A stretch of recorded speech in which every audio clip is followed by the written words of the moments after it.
Hello students, তোমরা যারা ভাবছো সাজেশন নিয়ে তাড়াতাড়ি করে ভালো রেজাল্ট করবো, সাজেশন আমার খুব দরকার।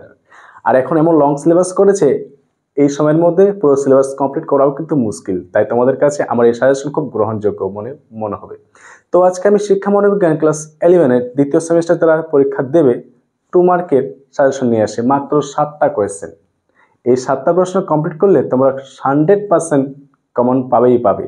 তো কথা বাড়িয়ে লাভ নাই, চলো ভিডিওতে আমরা দেখে নিই সেই 7টা প্রশ্ন কি কি। তো আমি আজকে তোমাদেরকে শিক্ষা মনোবিজ্ঞান থেকে যারা একাদশ শ্রেণীতে পড়ো, সেকেন্ড সেমিস্টারে পরীক্ষা দিবে, এই শিক্ষা মনোবিজ্ঞান থেকে 2 মার্কে ফাইনাল সাজেশন, এর মধ্যে যদি 2 মার্কে দেয় তো এই প্রশ্নগুলোর মধ্যে কিন্তু দেবে। তো দেখো না, প্রথম প্রশ্ন কি রয়েছে।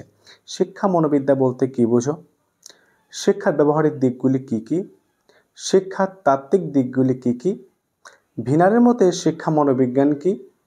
মনোবিদ্যার আদিপুরুষ কাকে বলা হয়? কোন ভাষা থেকে সাইকোলজি শব্দটির উৎপত্তি? আধুনিক মনোবিদ্যার প্রধান দুটি শাখার নাম কি? আচরণ কি? টেক্সটবুক অফ সাইকোলজি গ্রন্থের লেখক কে? এই 7টা প্রশ্ন যদি তোমরা পড়ো, এর মধ্যে কমন আসবেই।